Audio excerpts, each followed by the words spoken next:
There are great wide receivers. And then there was Calvin Johnson, a man who looked like he was built in a lab just to humiliate NFL defenses. He wasn't just fast. He wasn't just tall. He was a 6'5", 240-pound cheat code who ran a 4.3-second 40 and could outjump anyone on the field. And when you saw him line up across from a cornerback, you knew the play was over before it even began. Because when it came to covering Megatron, you couldn't. This is the story of the most unguardable player in NFL history. Before the NFL, before the records, before the nickname Megatron, there was just a quiet kid growing up outside Atlanta. Calvin Johnson wasn't the loudest or the flashiest, but he was different. Even in middle school, he looked like a grown man among kids, 6 feet tall with arms like goalposts. His parents drilled him on discipline, education, and humility, but the second he stepped on a football field, something switched. Coaches said it was like watching a lion discover it could hunt. At Sandy Creek High School, Johnson dominated from day one. Defensive backs looked like they were chasing a moving billboard, massive, smooth, and untouchable. He put up over 1,400 receiving yards and 18 touchdowns his senior year, turning Georgia high school football into his personal highlight reel. College scouts flooded his phone, but Johnson stayed close to home, choosing Georgia Tech. Not because it was easy, but because he wanted to prove he could shine anywhere. At Georgia Tech, Johnson didn't just play, he terrorized. In his second collegiate game, he torched Clemson for 127 yards and 3 touchdowns. That was the night ACC fans realized they had a problem. Over the next 3 seasons, Johnson turned the conference upside down, winning ACC Player of the Year, the Fred Biletnikoff Award for Best Receiver in the nation, and setting school records in nearly every category. But it wasn't just the stats. It was the way he made defenders look powerless. He could run a fade route, plant one foot, and leap like a basketball forward, reaching higher than anyone else on the field. Cornerbacks weren't even mad. They were just defeated. By 2006, Georgia Tech games were national TV events just to see what he'd do next. When he declared for the NFL draft, nobody questioned if he was ready. The only question was who would be lucky enough to get him. In 2007, the Detroit Lions held the 2nd overall pick. The Raiders went first and took quarterback Marcus Russell, a pick that would soon become infamous. That left Calvin Johnson sitting right there at number 2. The Lions pulled the trigger. And just like that, Megatron landed in Motown. But if you know Lions history, you know that was almost a curse.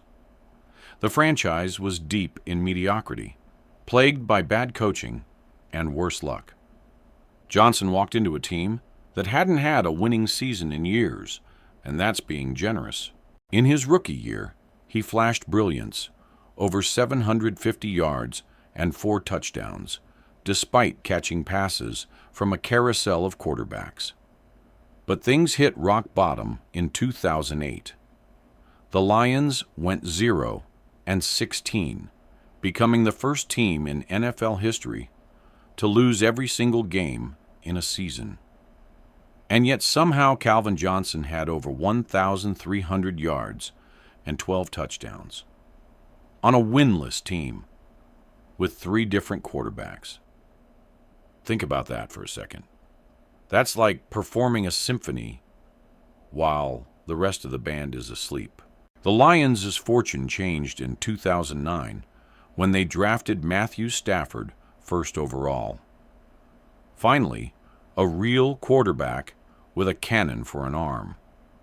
It didn't happen overnight, but once Stafford settled in, the league saw the birth of something terrifying. By 2011, the connection was electric. Johnson finished the year with 1,681 yards and 16 touchdowns, dragging Detroit into the playoffs for the first time in over a decade. In his postseason debut, he exploded for 211 yards and 2 touchdowns, one of the greatest playoff performances ever. It wasn't just the stats, it was how he did it. Double coverage? Didn't matter. Triple coverage? Still didn't matter. Teams started bracketing him with a corner, a safety, and a linebacker underneath, and he still came down with the ball. Commentators started using a new word for him: unguardable. 2012 was the year Calvin Johnson stopped playing like a human being. Defenses knew exactly what was coming, and it didn't matter. Every week, he put up video game numbers.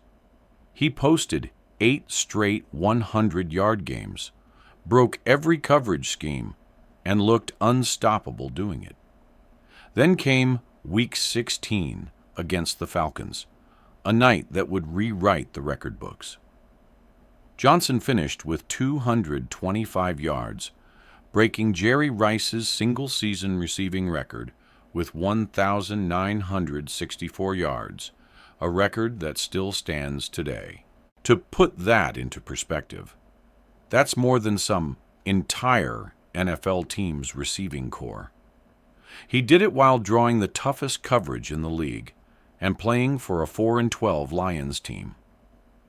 When you're breaking Jerry Rice's records while your team loses almost every game, that's not just dominance, that's defiance. You can't teach what Calvin Johnson had. He wasn't just big, he was explosive. He wasn't just fast, he had body control. Most tight ends can only dream of. Defensive coordinators tried everything. They'd bracket him with 2 safeties, jam him at the line, rotate coverage mid-play, and it still didn't work. Former cornerbacks said trying to cover Johnson was like trying to box out a building. He could high point the ball better than anyone, using his freakish wingspan to grab passes others couldn't even touch. And the scary part? He was humble about it. He never danced, never trash-talked. He'd just hand the ball to the ref like, yeah, that's what I do. When asked how to stop him, one defender said, "You don't. You just pray he drops it." Then came October 27th, 2013. The Lions were facing the Dallas Cowboys in what was supposed to be a normal Sunday matchup. It turned into something else entirely. Johnson exploded for 329 receiving yards on 14 catches, the second highest total in NFL history. At one point, it felt like every throw went his way. He was catching passes over 3 defenders like it was backyard football. After the game, Cowboys players said there was nothing they could do. They tried zone, man, bracket. Nothing worked. You can't coach against a player who breaks the rules of physics. By 2015, the hits had started to take their toll. Johnson had battled through pain for years, fingers, ankles, knees, and still produced. But behind the quiet smile, his body was breaking down. In March 2016, at just 30 years old, Calvin Johnson retired from football. He'd missed only 8 games in 9 seasons. He still had gas left, but he was done giving his body to a game that had given him everything and taken just as much. Fans were stunned. Analysts begged him to reconsider. Even Hall of Famers said he could have broken every record. But Johnson didn't chase stats. He chased peace. Even though he retired early, Calvin Johnson's impact is still everywhere. Defenses changed how they schemed big receivers because of him. You see players like DK Metcalf, A.J. Brown, and Julio Jones, all built in the same mold. They're all chasing the Megatron prototype.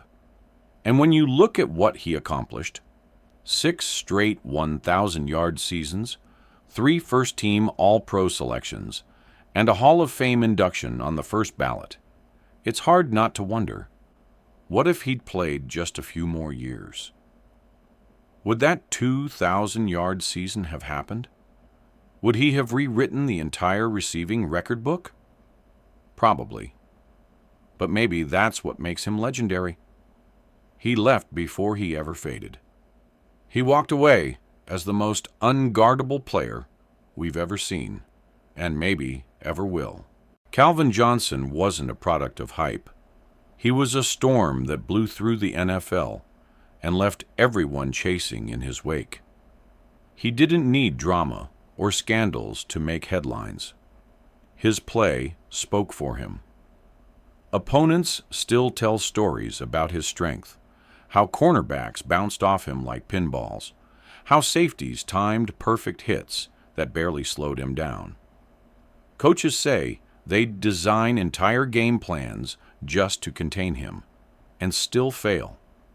Even his nickname fits perfectly. Megatron, the robot warlord from Transformers.